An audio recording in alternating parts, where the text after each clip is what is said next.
News 18 প্রাইমের শুরুতেই একটা চাঞ্চল্যকর খবরে নজর রাখবো।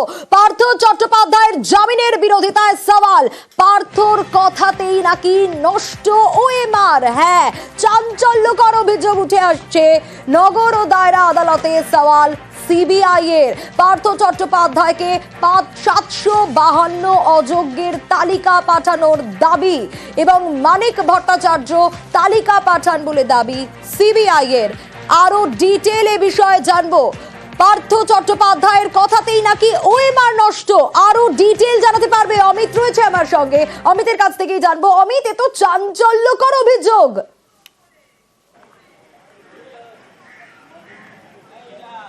দেখো, প্রাথমিক শিক্ষক নিয়োগ দুর্নীতি মামলার প্রতিটি এর আগে যে সমস্ত হিয়ারিং বা শুনানি পর্ব চলেছে আদালতে, সেখানে বারবার সিবিআই তরফে ওএমআর সিট নষ্ট করে দেওয়া হয়েছিল, এমন কিন্তু অভিযোগ আনা হয়েছিল।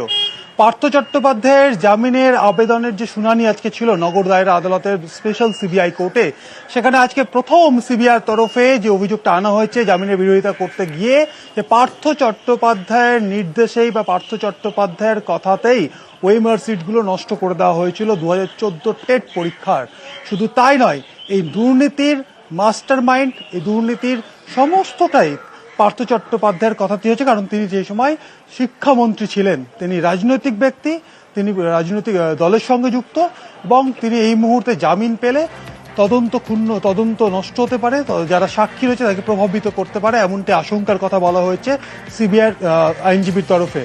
সিবিআই আইনজীবী আদালতে সওয়াল করতে গিয়ে পার্থ চট্টোপাধ্যায় ও মানিক ভট্টাচার্যের মধ্যে তালিকা বিনিময়ের কথা বলেছেন। সেক্ষেত্রে মানিক ভট্টাচার্য 700 বেশি অযোগ্য চাকরি প্রার্থীদের তালিকা পাঠিয়েছিলেন নোট হিসেবে পার্থ চট্টোপাধ্যায়কে দেখার জন্য। তারপরে সেই নোটটি সেটি অ্যাপ্রুভ করে আবারও মানিক ভট্টাচার্যের কাছে পাঠিয়ে দিয়েছিলেন পার্থ চট্টোপাধ্যায়। সেই 752 থেকে সেই লিস্ট, সেখান থেকে শর্ট লিস্ট করে 321 এবং পরবর্তী ক্ষেত্রে অযোগ্য চাকরি প্রার্থী যারা 134 জন চাকরি পেয়েছেন, তারা পার্থ চট্টোপাধ্যায়ের কথা মতোই, এমনটাই কিন্তু আদালতে উল্লেখ করেছেন সিবিআই আইনজীবী। এবং একই সঙ্গে এই মামলাতে একজন উইটনেসের গোপন জবানবন্দি নেওয়া হয়েছে সিবিআইয়ের তরফে। তিনিও সেই গোপন জবানবন্দি দেওয়ার সময় পার্থ চট্টোপাধ্যায় যে এই মামলার এই দুর্নীতির মাস্টার মাইন্ড এবং তার কথাতেই সমস্ত কিছু হয়েছে বা তার নির্দেশেই সমস্ত দুর্নীতি হয়েছে, এমনটা গোপন জবানবন্দিতে কিন্তু উল্লেখ করেছেন ওই সাক্ষী। এমনটা আদালতের কাছে সওয়াল করার সময় জানানো হয়েছে সিবিআই তরফে। সেই জায়গা থেকে যথেষ্ট চাঞ্চল্যকর বা যথেষ্ট গুরুত্বপূর্ণ তথ্য এটি আজকে সিবিআই তরফে আনা হয়েছে আদালতের কাছে। যে ওএমআর সিট নষ্টের তথ্য এর আগে এসেছিল, সেটি কার নির্দেশে নষ্ট করা হয়েছে সেটি কিন্তু একটা ধোঁয়াশা ছিল। আজকে সিবিআইয়ের যে সওয়াল, তার থেকে স্পষ্ট, তারা আদালতে স্পষ্ট করে দিয়েছেন যে পার্থ চট্টোপাধ্যায় তৎকালীন শিক্ষামন্ত্রী, তার নির্দেশে ওএমআর সিট নষ্ট করা হয়েছিল। বেশ অমিত, সঙ্গে থাকো।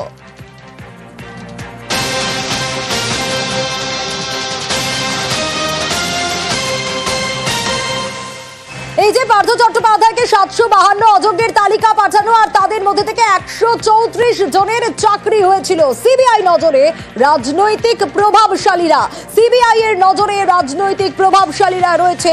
আর প্রভাবশালী সুপারিশেই কি তাহলে চাকরি? নানা প্রশ্ন উঠে আসছে। চলুন আরো বিস্তারিত জানার চেষ্টা করব, কারণ পার্থ চট্টোপাধ্যায় মানিক ভট্টাচার্যকে তালিকা পাঠান, আর এই তালিকায় রাজনৈতিক প্রভাবশালীদের সুপারিশেই কি তাহলে 752 জনের মধ্যে 134 জনের চাকরি হয়েছিল? অমিত, এবার সিবিআই কোন পথে হাঁটতে চলেছে?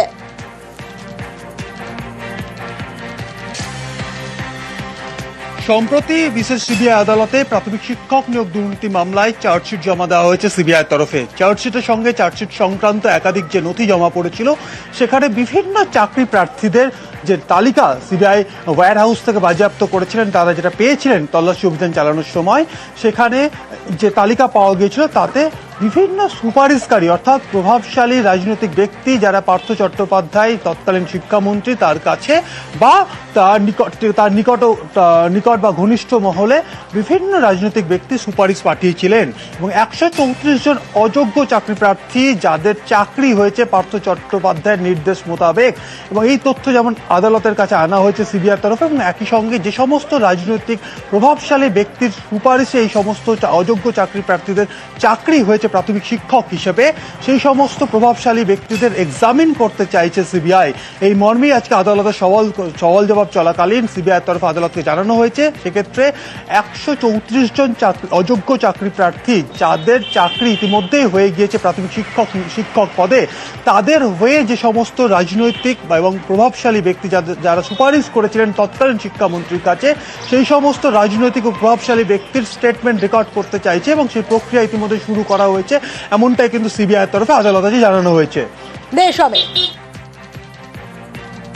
ফিরলাম ব্রেকের পর, এবার নজর রাখবো বাংলার বাড়ির প্রথম কিস্তির টাকা কবে ঢুকেছে। 3 মাস হয়ে গেছে, কিন্তু তাহলেও কেন কাজ এগোচ্ছে না, নবান্নকে এই বিষয়টা ভাবাচ্ছে।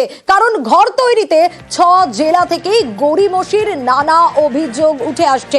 কোন কোন জেলা থেকে এই গড়িমসির অভিযোগ, কাজের অগ্রগতি কেন নেই, নানা প্রশ্ন বারবার করে সামনে আসছে। আর বাংলার বাড়ি নিয়ে তাই আবারও কড়া রাজ্য, আরো ডিটেলে বিষয় সোমরাজ জানাতে পারবে। সোমরাজ রয়েছে আমার সঙ্গে, কারণ কাজের অগ্রগতি নিয়ে ইতিমধ্যেই নবান্ন উদ্বিগ্ন। সোমরাজ, কোন কোন জেলার ক্ষেত্রে এই গড়িমসি দেখা যাচ্ছে? রিপোর্টে তো যে তথ্য উঠে এসছে, কি রয়েছে সেই রিপোর্টে, কি নির্দেশ দেওয়া হচ্ছে?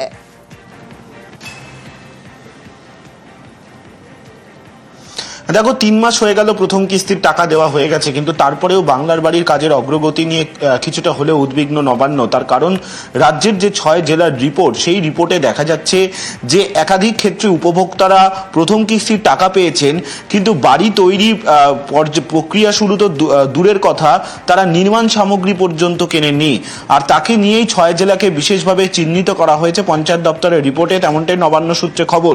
গত 20 মার্চ পর্যন্ত যে হিসেব পঞ্চায়েত দপ্তর দিয়েছে নবান্নকে, সেখানে দেখা যাচ্ছে উত্তর 24 পরগনা, দক্ষিণ 24 পরগনা, মুর্শিদাবাদ, দক্ষিণ দিনাজপুর, পূর্ব বর্ধমানের মতো জেলাগুলিতে একাধিক উপভোক্তা যারা আবাসের প্রথম কিস্তির টাকা পেয়েছেন, কিন্তু বাড়ি তৈরির কাজে হাতই দেয়নি। এবং দেখা যাচ্ছে যেটা যে এই যে প্রায় 12 লক্ষ যে উপভোক্তা যাদেরকে প্রথম কিস্তির টাকা দেওয়া হয়েছে, তার মধ্যে 50,000-এরও বেশি উপভোক্তা তারা টাকা পেয়েছেন, কিন্তু কোনো নির্মাণ সামগ্রীও কেনেননি। বাড়ি তৈরির কাজের তো পরের কথা।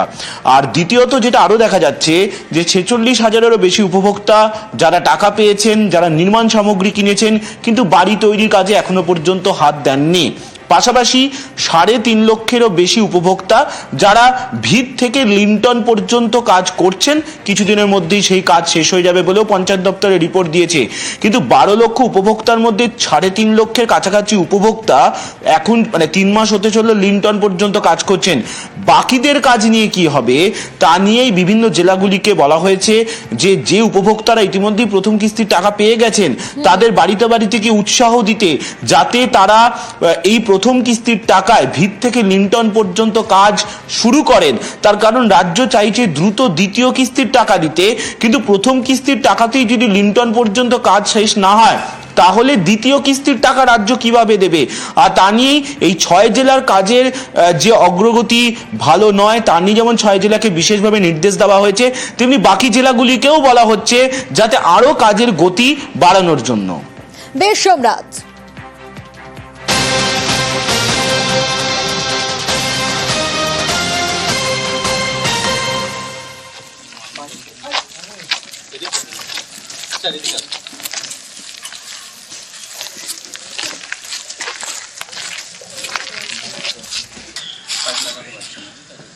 নাম কি? বাড়িটা আপনার নামে এসেছে? মায়ের নামে এসেছে তো? এখনো শুরু করেননি কেন? মালপত্র পড়ে আছে, আমরা শুরু করেননি। আমি দেখুন, আমরা 60,000 প্রথম কিস্তির টাকা পেয়েছি, লিন্টন অবধি না করলে তো আমরা দ্বিতীয় কিস্তির টাকা পাবেন না।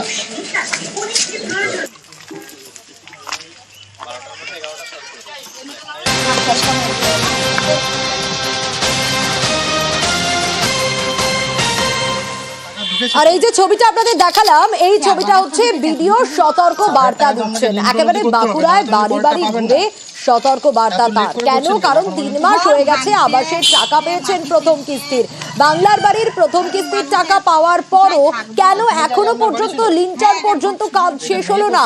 দেবব্রতর কাছ থেকে জানতে চাইবো। দেবব্রত, যে ছবিটা আমরা দেখলাম তাতে একাধিক উপভোক্তাকেই চিহ্নিত করেছেন ভিডিও, এবং তিনি স্পষ্ট বলছেন যদি এই কাজটা শেষ না হয় তাহলে দ্বিতীয় কিস্তির টাকা পাওয়া যাবে না। রীতিমতো হুঁশিয়ারি দিতেও দেখা গেল তাকে, যাতে কাজ এগোনো যায়।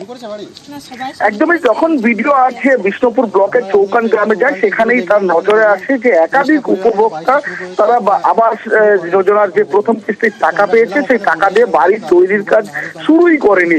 এরপরে চক্ষু চড়ক গাছ ভিডিও, ঠিক তখনই তাদের একেবারে হুঁশিয়ারি সুরে বলতে থাকে কেন এই কাজ শুরু হয়নি। তাদের কাছে জানতে চাইলে বিভিন্ন অজুহাত দেখাতে শুরু করে উপভোক্তারা। কখনো বলছে যে মিস্ত্রি পাওয়া যাচ্ছে না, কখনো বলছে শুরু করব দুদিন পর থেকেই, আবার কখনো বলছে কাজ শুরু হয়নি। এই ধরনের নানান অজুহাত দিতে থাকে, কিন্তু ভিডিও একেবারেই কড়া ভাবে তাদের বলে দেওয়া হয়েছে যে ইতিমধ্যে তাড়াতাড়ি যত দ্রুত সম্ভব এই বাড়ির কাজ শুরু করতে হবে, 15 থেকে 30 দিনের মধ্যে লিন্টন কমপ্লিট করতে হবে, এবং 7 দিন পরে ভিডিও আবার পুনরায় গ্রামে এসে সরজমিনে তদন্ত করবেন। কারো দিয়ে বিশ্বাস নয়, স্বয়ং ভিডিও নিজে এলাকা পরিদর্শন করছেন এবং 7 দিন বাদে যেন সেই কাজ শুরু হয়ে যায়, না হলে দ্বিতীয় কিস্তির টাকা কিন্তু তাদের ঢুকবে না। এইভাবেই হুঁশিয়ারি দিতে দেখা যায় ভিডিওকে। বেশ, আমার কল্পনা বাড়িটা হচ্ছে না কেন? খেটে খেটা মানুষ আমার টাকা ঢুকেছে তো, সে আর বাজার তো ঢুকেছে এখন তাহলে 8,500 টাকায় তো আপনাকে লিন্টন অবধি করতে হবে, নাহলে তো আপনি পরেরটা পাবেন না। এত লেট করে করছেন কেন এখন পর্যন্ত? ঘর ভাঙতে মাটি ফেলতে, গরিব মানুষের কোথায় থাকবো। এখানে কি আগে আপনার বাড়ি ছিল? হ্যাঁ, এটা ঘর ছিল। এটা ভেঙে করছেন, তাহলে এখন কোথায় আছেন? এই যে একটা চালা করা হয়েছে। আর তাড়াতাড়ি কাজটা করতে হবে তো, নাহলে পরের মাসে টাকা ঢুকবে, সেকেন্ড হলে পাবেন না তখন। আমি কি বাংলার বাড়ির জন্য গিয়েছিলেন? পশ্চিমবঙ্গ সরকারের যে বাংলার বাড়ি প্রকল্পের মাধ্যমে যে গরিব মানুষদের যে বাড়ি দেওয়া হয়েছে, তার প্রথম কিস্তির টাকা 60,000 টাকা দেওয়া হয়েছে আমাদের ব্লকের প্রায় 5,200 লোককে। তার মধ্যে আমরা এবার বাড়ি যে টাকা পাওয়ার পর তারা বাড়ি কত দূর শুরু করেছে বা কিভাবে বাড়ি করছে সেটাই আমরা দেখাশোনা করছি। এবং আজকে আমরা এসেছি চৌকান গ্রামে। চৌকান গ্রামে আমরা বাড়িগুলো ঘুরলাম, এবং এখানে প্রায় 23টা পরিবার বাড়ি পেয়েছে। সকলেই প্রায় শুরু করেছে, যারা শুরু করেন তাদেরকে আমরা নিয়মিত আমাদের জিপি গ্রাম পঞ্চায়েত লেভেলকেও বলা হয়েছে, জিপি অফিসারদের যেন মানুষের বাড়ি বাড়ি গিয়ে ওরা দেখেন যে যাতে ওনারা বাড়ি যেন তৈরি করেন। এবং এখানে আমরা গিয়েছে দেখলাম যে প্রায় প্রত্যেকটা বাড়ি লিন্টন লেভেল অব্দি হয়ে গেছে। 1-2টো বাড়ি যেটা হয়নি তাদেরকে আমরা তদারকির মাধ্যমে তাড়াতাড়ি শেষ করবো, যাতে লিন্টন লেভেল অব্দি কমপ্লিট হয় এবং পরবর্তী কিস্তির টাকাটা পায় ওনারা।